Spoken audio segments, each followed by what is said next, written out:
Buenos días, buenas tardes, buenas noches, hermanos. Saludos a todos que están viendo esta noche. Gracias por estar con nosotros y por tomar el tiempo para estudiar la Biblia, para crecer espiritualmente, para avanzar el reino de Dios. Y yo sé que para Dios esto es tan importante y mantiene y ayuda con la conexión que tenemos con Él. Y quiero saludar a todos aquí en Los Ángeles, los hermanos que están escuchando en Latinoamérica y en Madrid, en España. Gracias por conectarse. Que hay hermanos hasta Barcelona que están escuchando. Saludos a todos y gracias por estar con nosotros. Y estamos empezando una serie nueva, estudiando y mirando las parábolas que enseñaba Jesús. Y muchas historias importantes que tienen el corazón del cristianismo, que tienen el enfoque de Jesús que él tenía con las enseñanzas de Jesús y dando el enfoque y el tiempo en las prioridades de Jesús. Y aprendemos mucho de lo que Jesús vino para dar al mundo, a nosotros. Y muchos no entendían bien el enfoque de Dios y que eran las prioridades de Dios. Y la religión en realidad andaba bastante mal en la época de Jesús. Entonces Jesús, cuando vino, una de sus prioridades claramente era ayudarnos a entender cómo practicar la religión, cómo practicar el cristianismo o la religión de Dios, ¿no?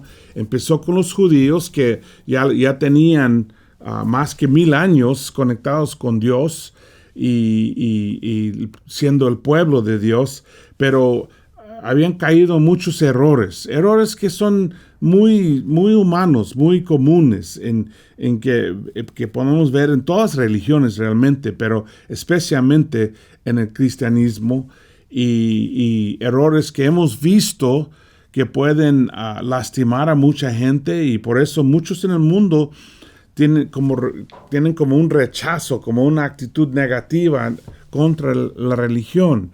Entonces, Jesús vino para corregir mucho de eso. Por eso pasó 3 años con los apóstoles, ayudándoles a entender lo que significaba tener fe, vivir por fe, lo que significaba ser un hombre o una mujer de Dios, lo que significaba ser una persona espiritual, y cuáles eran las prioridades de Dios y cómo debe vivir un hombre o una mujer de Dios. Y entonces, muchas de las enseñanzas nos dio a través de historias o de cuentas de cosas comunes, de cosas que hemos visto, cosas que hemos experimentado, y eso se llaman parábolas y son buenísimas. A mí me encanta personalmente las parábolas de Jesús, y hay otras que no eran de Jesús. Yo pienso en la parábola de Nataniel que dio a David cuando él era rey, de las ovejas, y de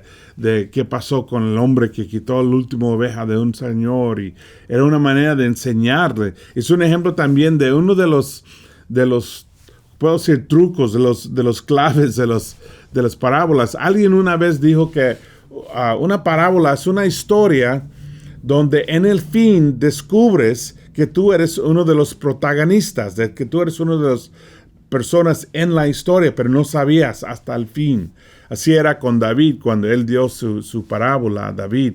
Y así es con las parábolas de Jesús, que muchas veces son para ayudarnos a ver, son como un espejo, para ver cómo somos o qué no somos, o cómo es Dios, y qué debemos saber de Él, y qué debemos saber de las prioridades. Entonces, vamos a hacer una serie de 7 u 8 semanas estudiando las parábolas de Jesús. Y estamos empezando con una de las parábolas más chicas, fariseo y el cobrador de impuestos. Todo lo conocemos, yo creo. Pero vamos a tomar el tiempo para estudiarlo, para entenderlo y para recibir una bendición, recibir el Espíritu y crecer espiritualmente a través de nuestro estudio. Entonces, gracias por estar con nosotros. Saludos a todos. Me siento tan agradecido por los muchos que están trabajando tan duro para para avanzar el reino y específicamente en el mundo que habla español. Y me siento tan agradecido por todos. Vamos a Lucas 18, ahí lo encontramos, parábola del fariseo y cobrador de impuestos. Y vamos a leerlo y luego estudiarlo. Empezando en Lucas 18, versículo 9. Dice, algunos, confiando en sí mismos, se creían justos y que despreciaban a los demás. Jesús les contó esta parábola. Dos hombres subieron al templo a orar. Uno era fariseo y el otro recaudador de impuestos. El fariseo se puso a orar consigo mismo. Oh Dios, te doy gracias porque no soy como otros hombres, ladrones, malhechores, adúlteros, ni mucho menos como ese recaudador de impuestos. Ayuno 2 veces a la semana y doy la 10ª parte de todo lo que recibo. Y luego en versículo 13 dice, en cambio, el recaudador de impuestos, que se había quedado a cierta distancia, ni siquiera se atrevía a alzar la vista al cielo, sino que se golpeaba el pecho y decía, oh Dios, ten compasión de mí, que soy pecador. Les digo que y no aquel, volvió a su casa justificado ante Dios. Pues todo el que a sí mismo se enaltece será humillado, y el que se humilla será enaltecido. Entonces, la parábola, ¿no? Una parábola clásica tan buena. Y ahora vamos a estudiarlo frase por frase. Y dice, y hay mucho aquí, entonces hay que poner atención, porque hay mucho aquí, mucho, donde Dios está enseñándonos. Dice, algunos que confiando en sí mismo se creían justos y que despreciaban a los demás. Jesús les contó esta parábola. Esto sí es muy interesante porque normalmente no sabemos a quién está hablando Jesús. Normalmente Él está hablando o a los fariseos o en lo general, ¿no? Pero aquí Él dice específicamente a quién está hablando. Dice a los que confiaron en sí mismo. Confiaron en sí mismo. ¿Qué significa eso? Confiando en sí mismo. Es cuando uno no ve su necesidad. Cuando uno no entiende la necesidad que tiene. Que su confianza viene de sí mismo, viene de lo que hace, viene de quién sabe dónde. Puede ser su apariencia, su dinero, su educación, su talento, su carrera, pero cosas de sí mismo, ¿no? Que tiene su propia confianza y no confía en Dios, no confía en la palabra. Y casi siempre, si no da cuenta de su necesidad para Dios,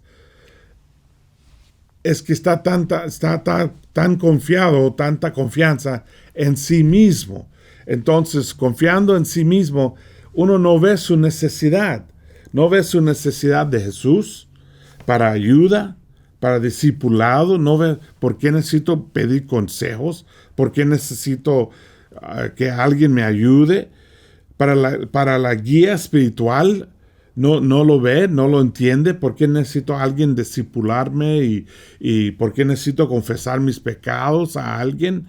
¿No? Y no es tanto la práctica, claro, es la práctica, pero más importante es más, tiene que ver con dónde está su corazón.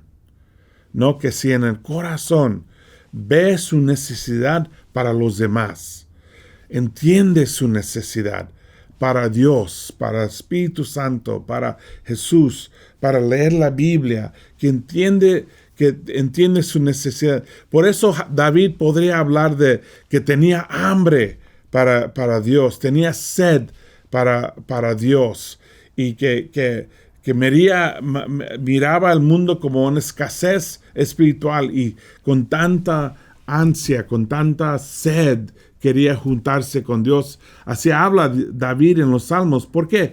Porque estuvo bien consciente de su necesidad. Entonces, el hombre confiando en sí mismo, la mujer confiando en sí mismo, no entiende esa necesidad. Piensa que es autosuficiente. Tengo todo lo que necesito. Y la frase que siempre escucho es, estoy bien. No necesito nada de ustedes. No necesito irme a la iglesia. No necesito mi charla. No necesito los hermanos, las hermanas.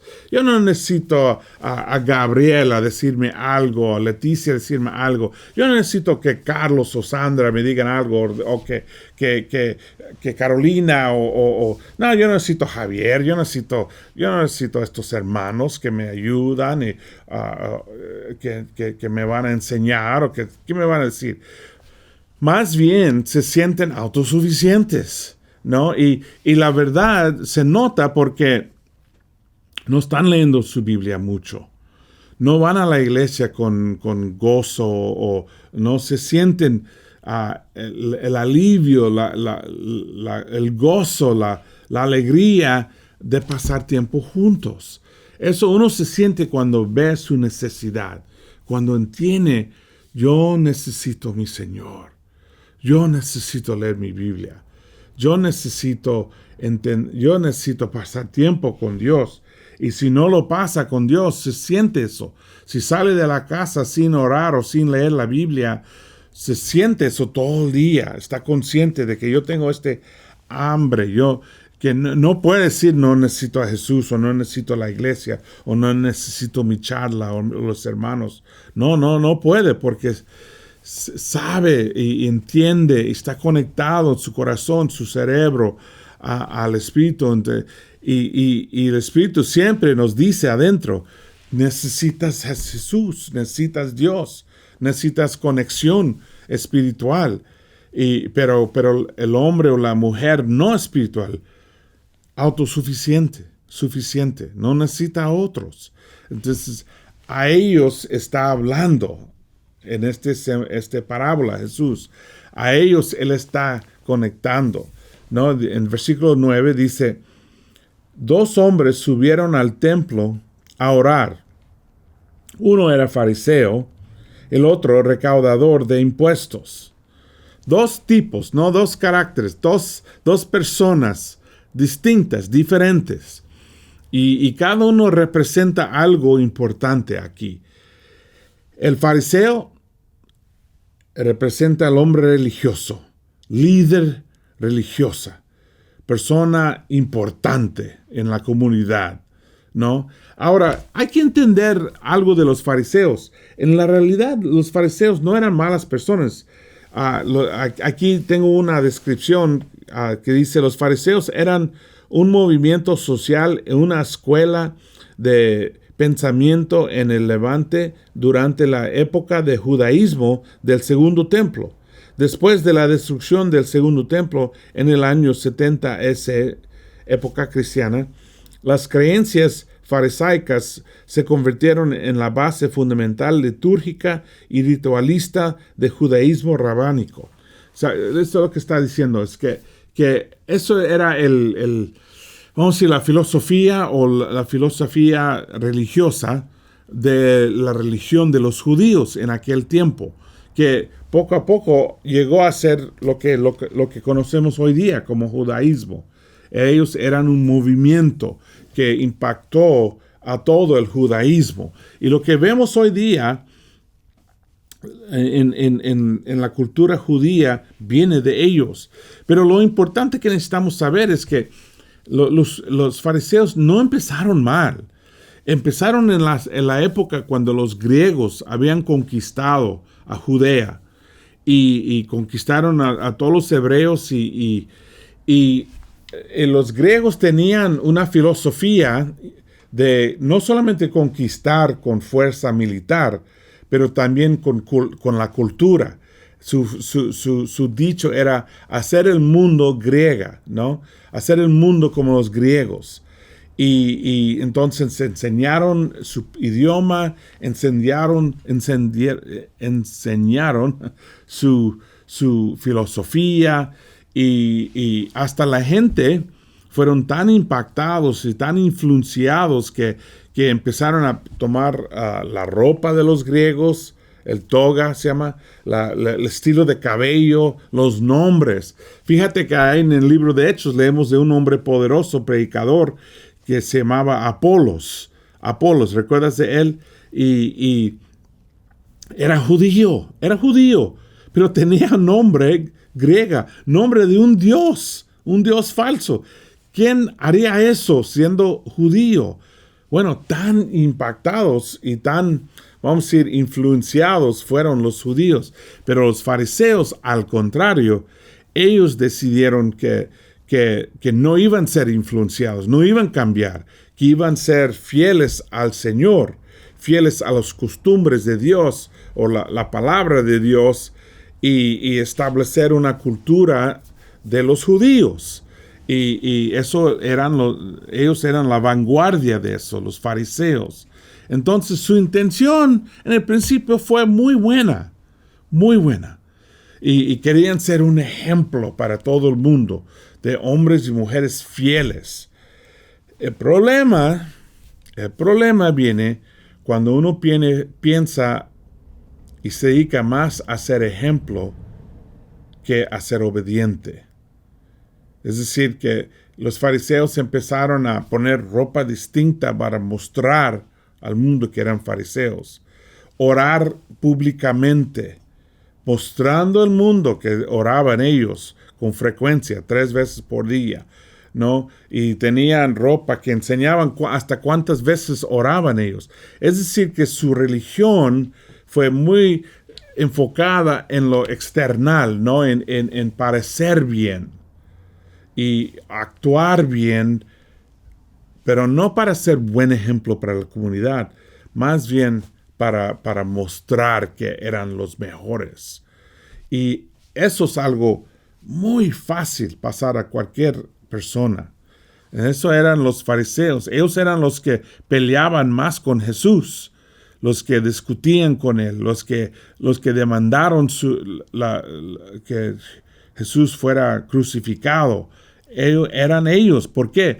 Porque Jesús los hacía parecer mal. Y eso era su meta, parecer bien, para ser los rectos, para tener la apariencia. Todo era la apariencia. No el corazón. No lo que está pasando adentro. No eran honestos. No admitían sus errores. No admitían sus faltas. Y la verdad, para ser justo, no eran todos los fariseos, porque había fariseos que apoyaban a Jesús. José, sabemos José de Arimatea, él dio su tumba para Jesús. También eran varios, ¿no? Nicodemo era seguidor de Cristo también, era también fariseo. Y algunos se convirtieron, pero la mayoría, eso era su cultura, todo de afuera, ¿no? Y el otro en la historia es el hombre, el cobrador de impuestos. Y él que era, bueno, ya sabemos, el cobrador de impuestos, y todavía hay cobradores de impuestos. No son las personas más queridas, no son las personas preferidas, no son las personas que invitamos a celebrar la Navidad, ¿no? Las Navidades o Pascua o no son las personas que invitamos a cenar en nuestras casas. ¿Por qué? Porque siempre eran más bien los enemigos, ¿no? Yo tengo una definición aquí, los recaudadores de impuestos, también conocidos como publicanos, se mencionan muchas veces en la Biblia, principalmente en el Nuevo Testamento. Fueron vilipendiados por los judíos de la época de Jesús debido a su percibida codicia y colaboración con los ocupantes romanos. Es decir, que ellos trabajaban para los romanos. Ellos cobraban impuestos para los romanos, sacando el dinero de los judíos. Y el sistema era que los romanos les decía, por ejemplo, tú necesitas sacar 12% de todo lo que ganan las personas en este pueblo. Y lo que tú quieres cobrar tú te quedas con eso. y te demandamos un ejército para ayudarte, unos soldados.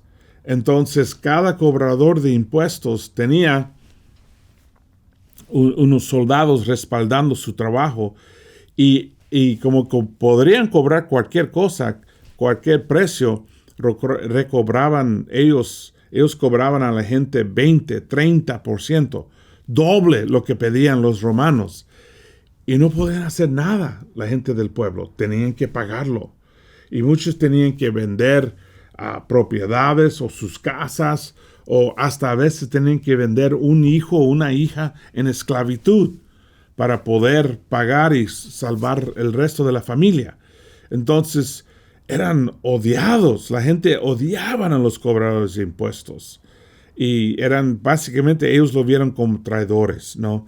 Traidores de su propio pueblo. Fíjate, todo el mundo odiaba a ellos. Por eso era un milagro tan grande que Jesús pidió a Mateo, a ser un discípulo de él, que era un cobrador de impuestos, ¿no? Entonces seguimos leyendo. Lucas, leímos otra vez la oración del fariseo, que demuestra mucho lo que está pasando en su corazón. El fariseo se puso a orar consigo mismo. Oh Dios, te doy gracias, porque no soy como otros hombres, ladrones, malhechores, adúlteros, ni muchos menos como ese recaudador de impuestos. Ayuno 2 veces a la semana y doy la 10ª parte de todo lo que recibo. Mira, ahí vemos su oración que demuestra mucho. Ojalá que podamos verlo, ¿no? Y que así no debe ser. Así no debe ser una oración, ¿no? No debe ser así. Pero yo creo que a veces ni entendemos que está mal aquí, ¿no? Y es importante identificarlo, porque ¿para qué? Para ver si está en nuestros corazones. Y si te crees que, oh no, yo nunca soy como este fariseo, entonces tú eres exactamente como este fariseo, porque estos son pecados con que todos luchan, son pecados que todos tenemos. Y el error más grande de este fariseo es pensar que no tenía pecado, ¿no? Que hablar de sus buenas cosas, ¿no? Su oración era súper egoísta, ¿no?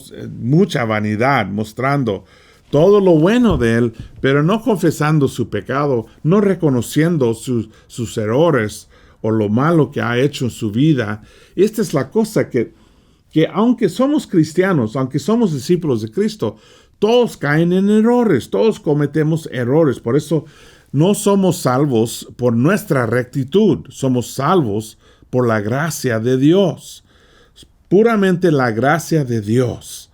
Y por la gracia de Dios nos debe motivar a tratar de vivir una vida recta, una vida buena, siendo honestos, haciendo lo bueno, lo correcto, y eso debe motivarnos. Pero si somos honestos, seguimos cometiendo errores, cayendo de vez en cuando. La diferencia entre un cristiano y un no cristiano no es la perfección, tampoco es la rectitud. Tratamos de vivir una vida recta. El no cristiano ni trata. Y cuando nosotros caemos en pecado, nos arrepentimos, lo confesamos y nos arrepentimos. El no cristiano no lo confiesa y no trata puede tratar o no trata de cambiarlo. Eso es la diferencia. En cuanto a quién es más recto, todos somos pecadores realmente. Él no reconoció nada de eso. Pura vanidad. Autoglorificándose él. Autoglorificación. Hablando de sus cosas buenas, todo lo bueno que hace. Y aquí está un problema muy grande, que si no confesamos el pecado, no estamos pendientes, no sabemos, no nos damos cuenta del pecado que tenemos en nuestros corazones. Por eso es tan importante ser honestos y abiertos. Y eso nos mantiene humilde y nos ayuda a ver nuestra necesidad. Las mejores oraciones que yo tengo en mi vida, en mi historia de mi vida, son las oraciones cuando estuve o sufriendo o viendo mi necesidad, viendo mi debilidad, reconociendo mi escasez espiritual o mi pobreza espiritual, reconociendo que soy débil, que necesito para ser un hombre que ama, honesta, pura y camina con Dios. Yo necesito mucha ayuda y reconociendo eso. Y eso me ayuda a mantener los pies plantados en la tierra y no caminar pensando que soy mejor que nadie. Pero él no tenía eso, estuvo completamente desconectado. Entonces la pregunta es para nosotros, preguntarnos si hay egoísmo en el corazón, si hay vanidad en el corazón, si estoy glorificándome yo mí mismo en vez de glorificando al Señor. Y si no lo ves, te aseguro 100% que no lo estás mirando bien. Pregunta a otros. No, la cosa no es si lo tengo o no lo tengo. La cosa es si lo reconozco y si lo niego y si lo estoy crucificando y si estoy superándolo. Porque todos lo tenemos. Es increíble. Yo recuerdo una vez, estuvimos Michelle y yo hablando con un grupo. En una hermana estuvo enojado con la otra hermana y dijo, es que yo no puedo creer que esta hermana pensó que yo era envidiosa de ella, que yo tenía envidia en mi corazón. Y yo le dije, honestamente, hermana, yo no puedo creer que pienses que nunca luchas con envidia. Todos luchamos con eso. Todos. Y lo importante es no es descubrir si lo tenemos. Mejor creer que sí lo tienes. Más bien, ¿cómo puedo crucificarlo? ¿Cómo puedo quitarlo o matarlo o negarlo o taparlo con amor y apreciando a los demás? Eso es una vida honesta, una vida viviendo en la realidad, ¿no? Mira la oración y ahora ves por qué la oración del cobrador de impuestos es tan importante. Dice en versículo 13, en cambio, el recaudador de impuestos, que se había quedado a cierta distancia, ni siquiera se atrevía a alzar la vista al cielo, sino que se golpeaba el pecho y decía, oh Dios, ten compasión de mí, que soy pecador. Completamente diferente esta oración, ¿no? Una oración distinta. El recaudador de impuestos se quedó a una cierta distancia. No se atrevía a alzar la vista al cielo. No se sentía digno. No se sentía digno de mirar al Señor. Normalmente los judíos oran con manos abiertas mirando al cielo. En esa época, hoy día más abajo, pero todavía siempre con las manos abiertas. Él no se sintió digno de mirar arriba y pegó el pecho, que en aquel tiempo era un señal de humildad, de ser quebrantado. Hoy día a veces mucha gente lo hacen para hacer esto, para la apariencia, pero en ese tiempo eso era señal de que he hecho algo muy malo y me siento mal de esto. Y dice, sino que se golpeaba el pecho y decía, oh Dios, ten compasión de mí, que soy pecador,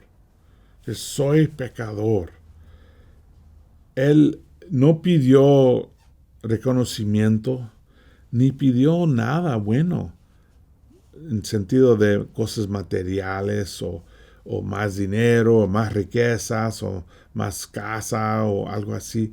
No que eso está mal, pero demuestra su actitud, ¿no? ¿Qué es lo que está pasando en su corazón? ¿Qué es lo que pide? Compasión. Cuando vivimos conscientes de nuestros errores, es lo que queremos más que nada de Dios. Compasión, misericordia. Pero cuando estamos con la cabeza llena de todo lo bueno que hemos hecho, más pedíamos recompensa. Dame una casa nueva, un carro nuevo, dame más dinero, dame más habilidad, más talento, más esto. Pero cuando vemos nuestro pecado, Dios, por favor, dame misericordia, dame compasión.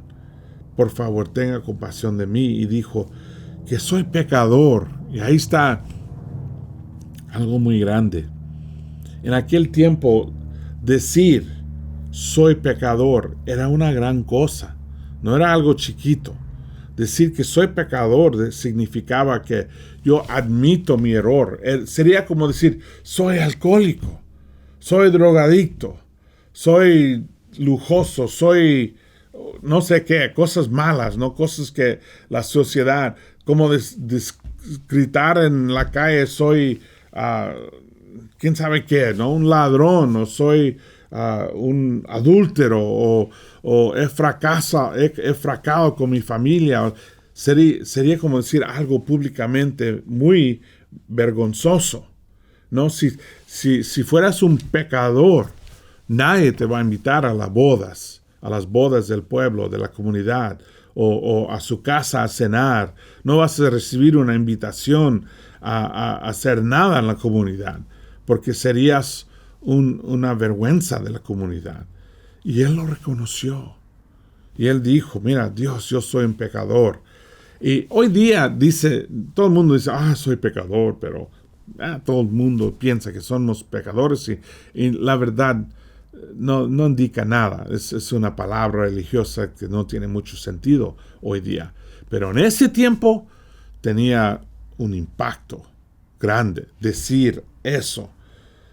Si vemos los dos, la diferencia entre los dos, el fariseo jactancioso, orgulloso, compara él mismo con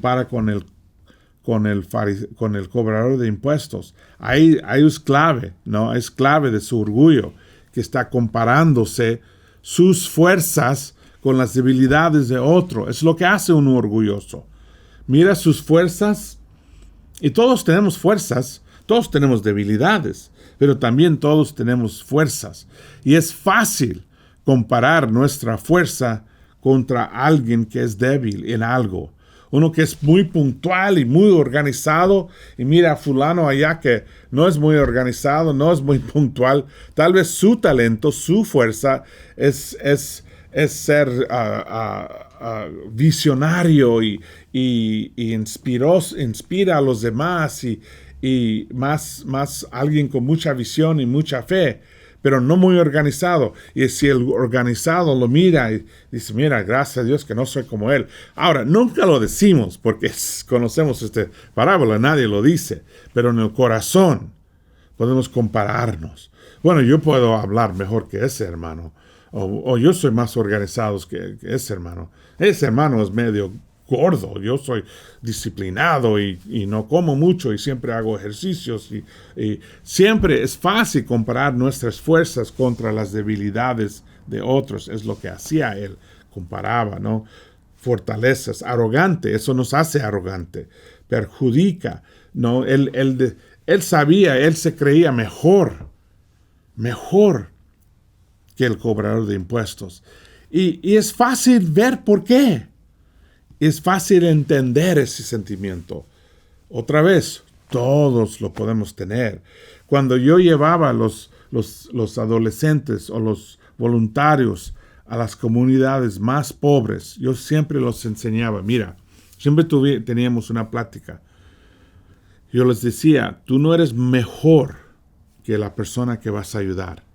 Tú no eres mejor que el hombre viviendo en la calle o el niño viviendo en el barrio de pobreza o la mujer viviendo en una caja dando comida a sus hijos. No eres mejor.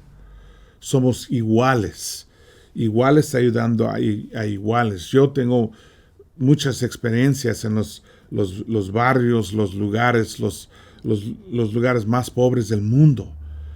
Y yo fui a campos de refugios, ¿no? De personas persiguiendo guerras y entrando sus tiendas que eran hechos de cualquier cosa, ¿no?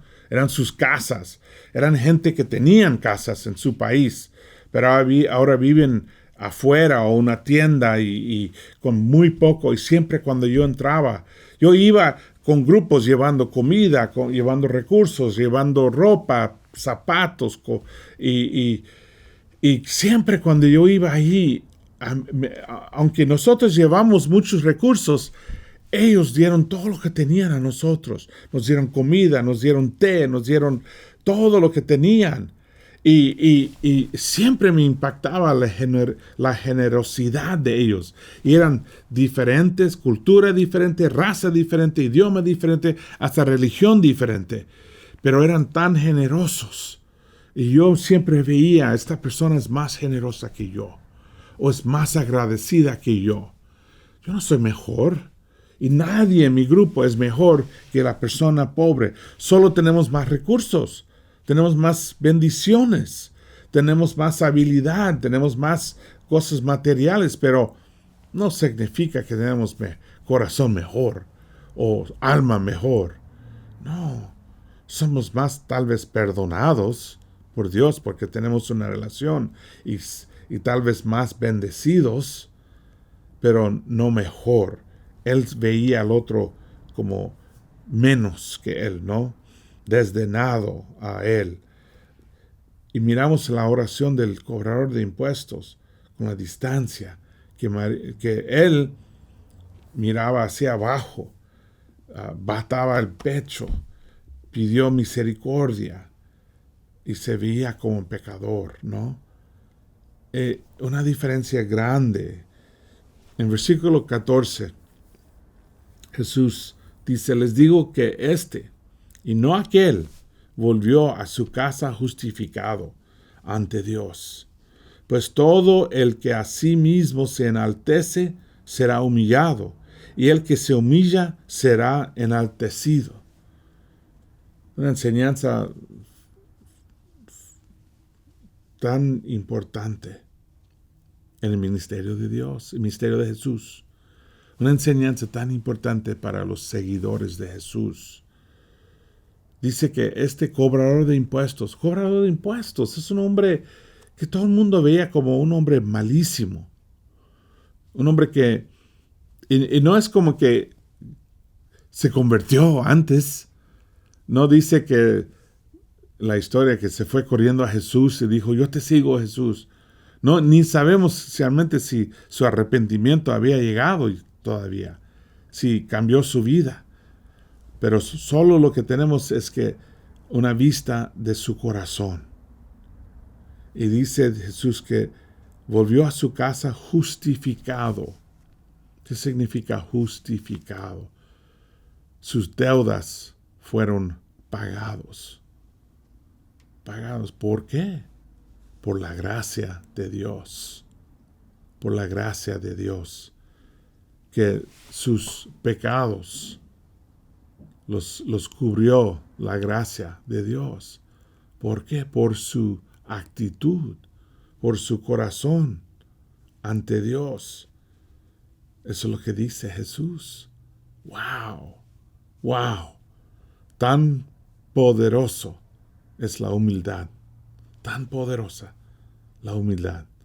La fuerza de la humildad. Él era ya miembro del pueblo de Dios. Pues todo el que a sí mismo se enaltece será humillado, y el que se humilla será enaltecido. Así lo mira las cosas de Dios. Así nos ve Él. Y nosotros que se enaltece, los que nos levantamos, será humillado. Y una vez un predicador que escuché dijo, o vas a experimentar la mano de Dios levantándote, o el pie de Dios bajándote. Depende a ti y tu corazón. En Filipenses 2, 3-4 dice, no hagan nada por egoísmo o vanidad, más bien con humildad consideren a los demás como superiores a ustedes mismos.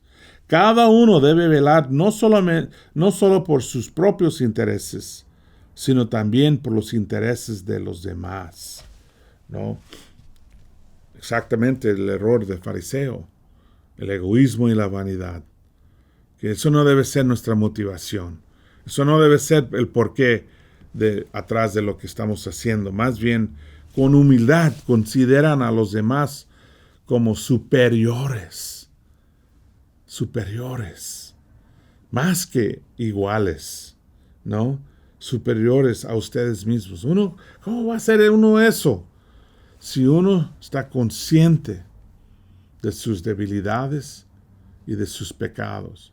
Y déjame decir esto, no es que Dios quiere que nosotros estemos andando siempre decaídos, ay, no soy nada, no valgo nada. No. O culpándonos, pegándonos como hacían como tenían la Iglesia Católica, sus ritos de lastimarse unos con látigos y todo eso. No, eso no lo quiere Dios. Más bien es vivir según la verdad. Saber cuáles son mis fuerzas y cuáles son mis debilidades. ¿Qué es lo bueno que he hecho y qué es el pecado que he cometido? Es decir, tener una vista verdadera, ¿no? Y si uno ve lo que puede hacer y reconoce sus fuerzas, lo bueno que Dios le ha dado, los talentos, las habilidades, eso debe animar e inspirar a uno. Pero no ser arrogante con esas cosas, porque también estamos conscientes de nuestras debilidades y de nuestros pecados. Eso es un balance saludable, ¿no? Donde me siento querido, entiendo la importancia de mi vida y de quién soy, pero también entiendo mis errores y mis debilidades. Y veo mi necesidad para el Señor, para la Biblia y para los hermanos. En 1 de Pedro 5 dice, jóvenes, sométanse a los ancianos. Y más bien aquí está hablando de la gente mayor. Dice, revístanse todos los de humildad en su trato mutuo. Ser humildes en cómo hablamos unos a otros. No criticando, no juzgando, no siendo presumido, no comparando, creo que soy mejor que este fulano, ese fulano es mejor que yo.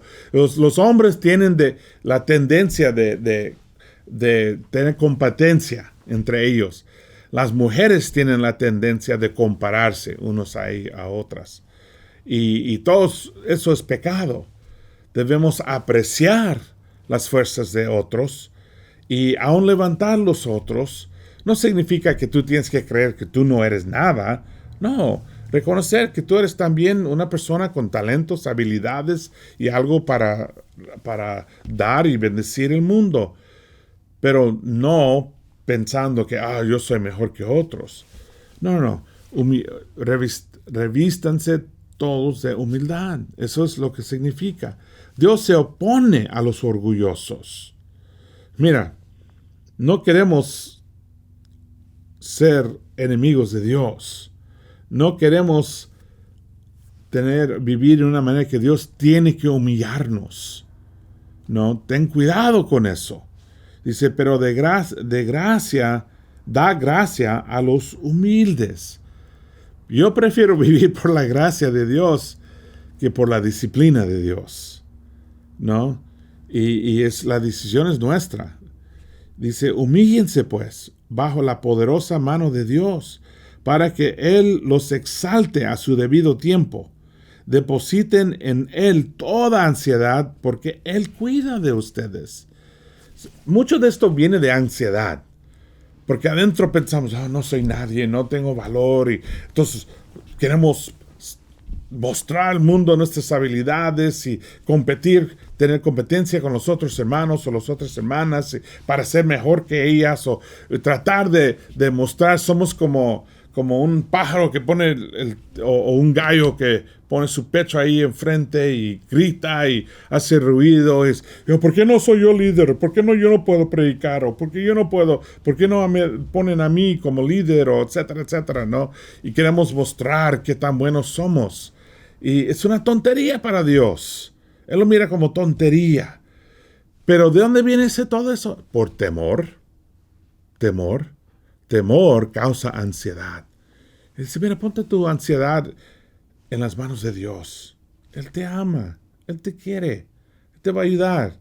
En Santiago dice, humíllense delante del Señor y Él los exaltará. Él te va a levantar.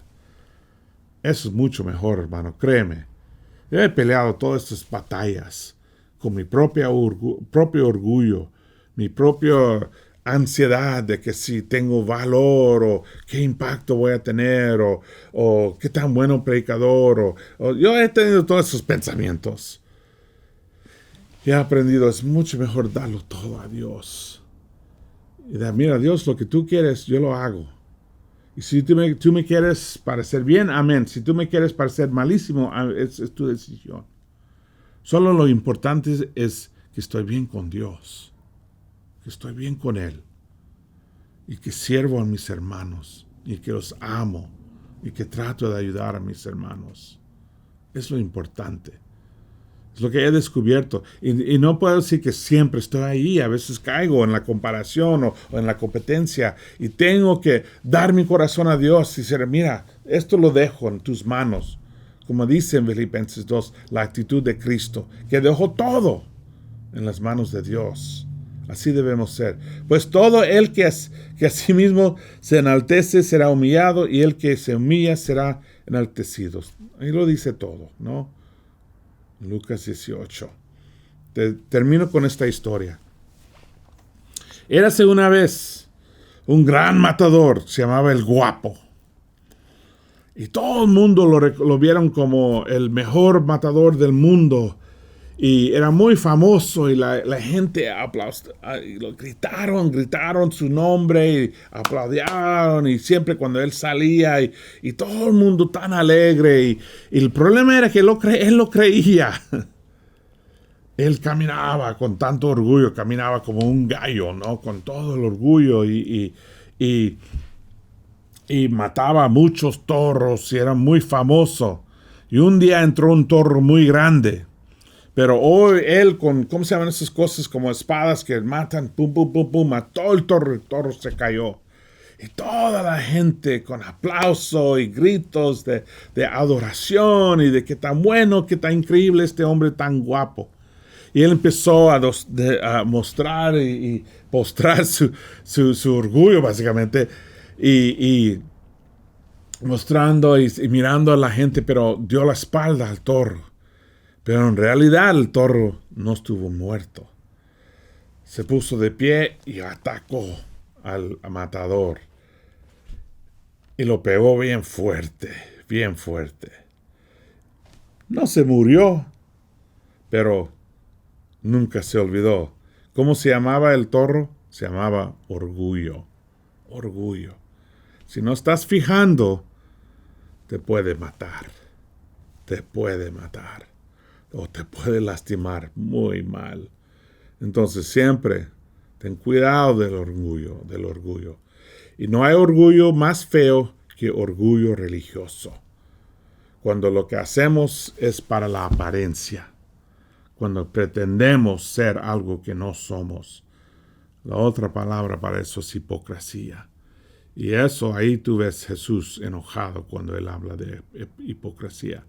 Hay que ser honestos. Hay que ser abiertos, hay que vivir y caminar con Dios abierto, honesto, no solamente con Él, pero aún más importante, siendo abierto con los hermanos también. Él dijo, la Biblia dice, confiésense sus pecados, no solamente a Dios, a unos a otros. Ahí está lo importante y la lección de Cristo, ¿no? Él dijo, el más importante entre ustedes será siervo de los demás, porque el que a sí mismo se enaltece será humillado, y el que se humilla será enaltecido. La lección de Jesús. Gracias por estar con nosotros. Gracias por el tiempo que hemos pasado juntos. Saludos a todos los hermanos, Los Ángeles, Latinoamérica, México, Sudamérica, España, Madrid. Hola, ojalá pronto estaré con ustedes. Ya compramos los boletos para ir en junio. Chao. Que Dios les cuide. Buen camino.